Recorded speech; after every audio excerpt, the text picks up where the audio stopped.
Hey man, this little scheme out for shit. Okay? You finna team this motherfucker. You on death row, this death row. You on death row, boy, this death row. You on death row, you on death row. You on death row, boy, this death row. Coming into this season, numerous people had question marks about the Houston Rockets. And here we are, January 30th, and the Houston Rockets are currently 5th in the Western Conference with a record of 29-18. And James Harden is having some of the worst stretch of games of his entire basketball career, and Russell Westbrook is having some of the best stretches of games of his entire basketball career. It is a very strange predicament that the Houston Rockets currently find themselves in, and honestly that leads to the question, are the Houston Rockets just going to be a forgotten team by the end of the season, or are they going to be a team that we remember for exceeding the expectations or at least meeting them? YouTube, what's going on? It's your boy Young Mustard, and today we are here to talk about the Houston Rockets and how far they can actually go, and if James Harden and Russell Westbrook are just doomed to fail with their current status in the NBA. But before we go any further, make sure you drop a like down below so I can keep making fire content just like this video. And if you enjoy what you see from this channel, make sure you hit that subscribe button and that bell to be notified after each and every single video that I post. But without further ado, let's talk about the Houston Rockets. The Houston Rockets this year have a record of 29-18, and they are 5th in the Western Conference. And though the Houston Rockets do have a positive record and are probably guaranteed to make the playoffs at this point, a lot of people look at this team and see their many flaws and say, why even bother wasting time to consider them as a title contender? And honestly, when I look at this roster and the collection of talent that they have at their disposal with the coaching as well, I definitely think that is very, very sad. This is a team that contains Russell Westbrook, who is at least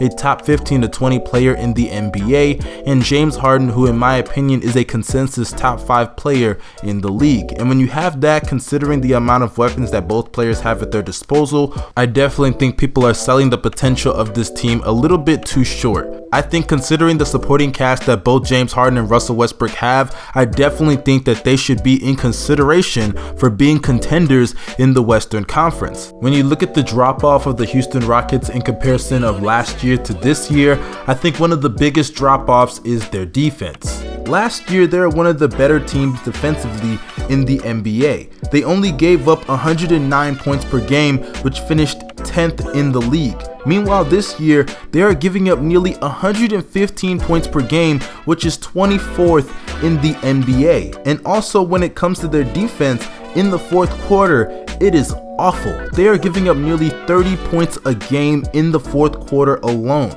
They are 30th. Yes, they are at the bottom of the league in opponents' fourth quarter points. They are blowing leads left and right and just giving away the games in the fourth quarter. That shows lack of coaching adjustments in late game situations, and Mike D'Antoni must take some boatload of the blame.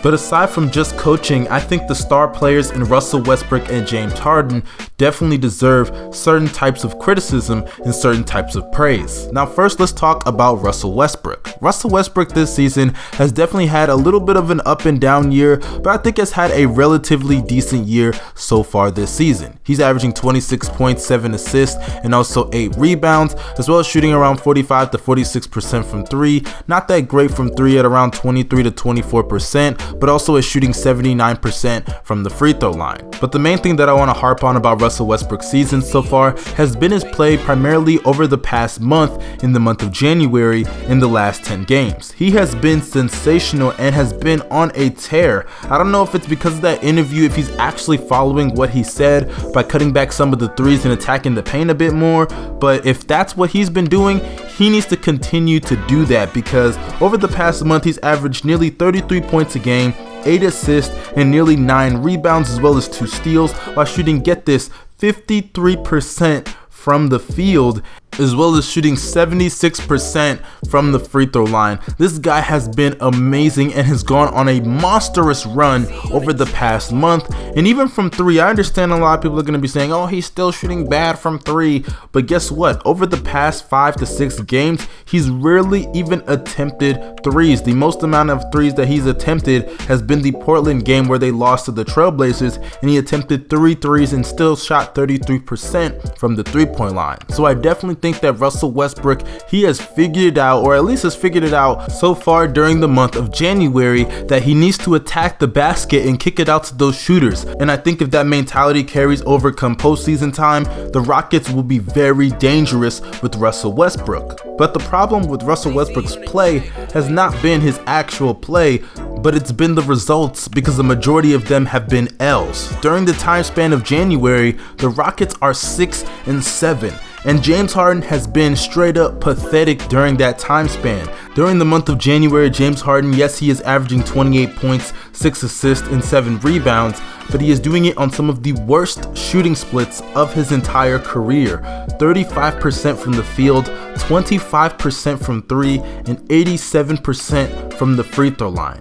And what makes matters worse is that we have a guy that is one of the most inefficient players in the league over the past month, and defensively, he's still giving you below average results. This is not a great defender by any means, isn't even average in my opinion. He is a poor defender. Sure, he's not a liability because he tries at least compared to him in the past, but he's still not playing it at a good or even acceptable level. And with all that terrible production, no wonder the Rockets are 6-7. And I see a lot of people making excuses for James Harden, saying that he's worn out and he's just tired and he's fatigued, and it's because Mike D'Antoni has him carry such a huge load of the offense. Well, guess what?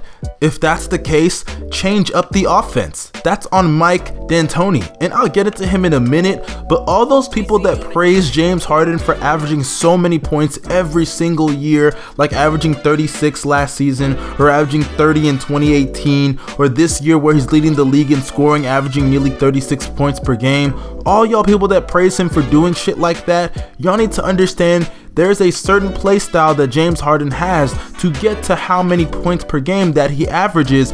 And if that play style is what helps him get to that many points, you can't complain when that play style gets him so fatigued and he has stretches such as the stretches that he's had in the month of January. So I think a lot of people need to understand that James Harden's play style, yes, it does help him get to how many points per game he wants to average, but it also has its drawbacks, such as being so fatigued. So I think a lot of people need to understand that James Harden right now is suffering the effects of his own play style. And in the playoffs, it's only going to get worse when he's not going to get those foul calls, when he's not going to be able to go up against teams like the Pelicans or the Knicks or the Grizzlies or the Warriors every now and then. He's going to have to face teams on a night-to-night basis, such as the Clippers or the Lakers or the Jazz or the Nuggets. And with all that being said, they're going to be able to pick up on the exact same play style game in and game out and just wear you out until you get tired. Even if you can put up all those points,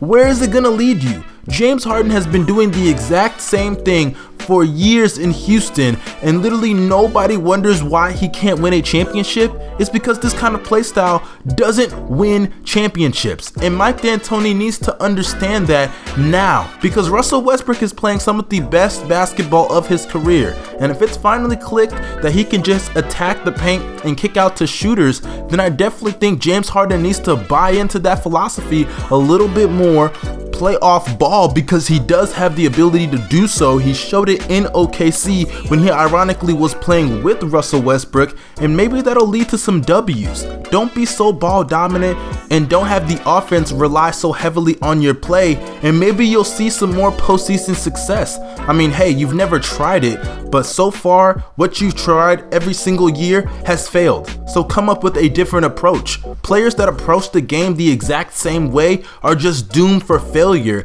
and James Harden along with Mike D'Antoni have yet to realize that fact. But before I conclude this video, I would like to say this. James Harden and Russell Westbrook are some of the best players that I will ever see in my lifetime, and are two of the top 50 players in NBA history. But to see everything that they've accomplished throughout their entire career, and more than likely they will not win an NBA championship, I think that is very sad. We need to see Kawhi Leonard, LeBron James, James Harden, Russell Westbrook, Jokic, every single superstar player play to the best of their ability come postseason time for us to be entertained. And I really want James Harden and Russell Westbrook to do so. My team's not in the playoffs. I don't care about the Bulls, so I want to see great play from everybody else, and I want to see some great play from the Houston Rockets. It would be a shame if during the James Harden era in Houston, no championships were run. And I honestly want to see something like that in Houston, not just because I'm from here, but because I'd hate to see players as great as James Harden and Russell Westbrook retire ringless. But that concludes this video. Make sure you drop a like down below and comment your opinions. I would love to know what you guys thought about this video. Hit that subscribe button if you are not subscribed to the channel, and hit that bell to be notified after each and every single video that I post. Follow me on Twitter. All my social media links are down below in the description box. It's your boy Young Mustard signing out. Peace.